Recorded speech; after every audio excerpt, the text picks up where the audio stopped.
Sahabat Lentar Sabda yang terkasih, kita jumpa lagi hari ini Jumat 21 Februari 2025.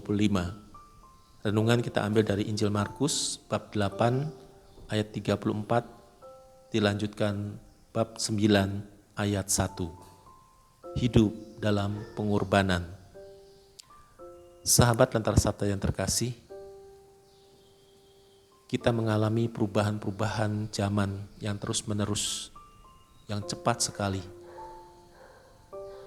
Ada berbagai macam fasilitas-fasilitas kehidupan yang disediakan bagi kita dan boleh kita nikmati sesuai dengan selera kita. Segala sesuatu semakin menjadi mudah. Segala sesuatu semakin mudah diakses. Sehingga apa? Sehingga menyebabkan kita masuk yang namanya zona aman. Ketika kita hidup masuk dalam zona aman,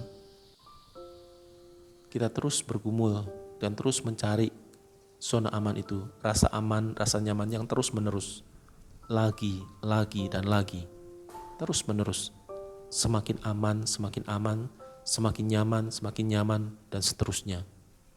Sehingga ketika kita mau melompat, beralih dari dunia yang nyaman ini ke dunia yang tidak nyaman, ada suatu ketakutan, kegelisahan, bahkan keengganan untuk melompat dari dunia yang nyaman ke dunia yang tidak nyaman.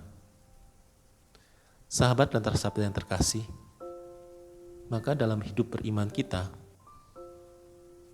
Tuhan Yesus hari ini bersabda, barang siapa mau mengikuti aku, dia harus menyangkal dirinya. Yang digarisbawahi adalah menyangkal.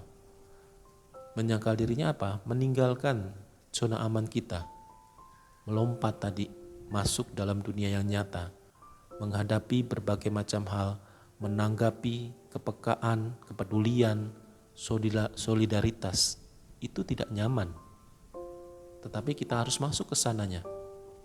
Untuk apa? Memperoleh keselamatan. Barang siapa menyelamatkan dirinya, dia akan kehilangan nyawanya.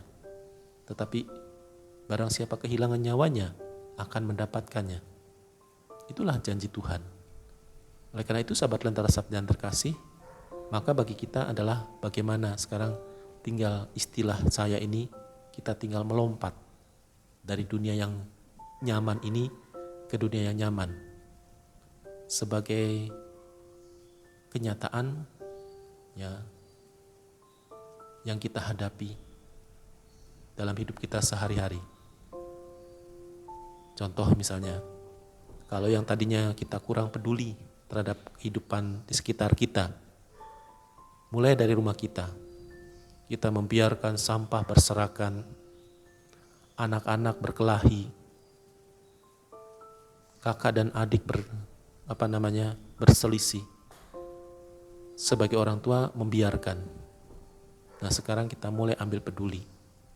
Bagaimana menciptakan damai di dalam rumah kita?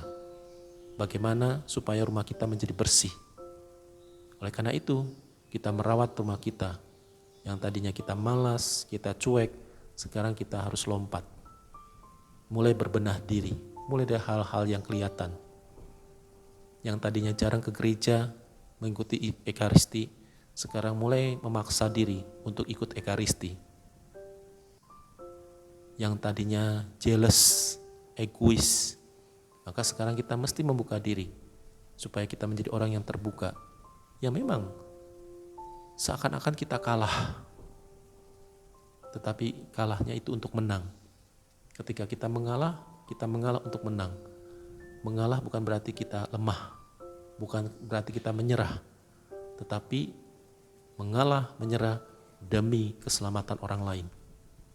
Maukah kita itu lakukan semuanya di dalam kehidupan kita, supaya hidup kita ini sebuah pengorbanan, tidak hanya kenyamanan yang kita raih, yang kita cari, tetapi kita juga mesti mengorbankan sesuatu, entah itu waktu, tenaga, pikiran, bagi kepentingan bersama dalam rumah tangga kita, keluarga kita, dan akhirnya kita bisa keluar lebih luas lagi di lingkungan wilayah gereja, kita semakin terlibat, kita semakin ambil perhatian dan peduli dengan semua yang terjadi di sekitar kita. Oleh karena itu, sahabat lantas sahabat yang terkasih, marilah kita mohon pertolongan Tuhan agar hidup kita ini adalah sebuah pengorbanan. Tuhan memberkati.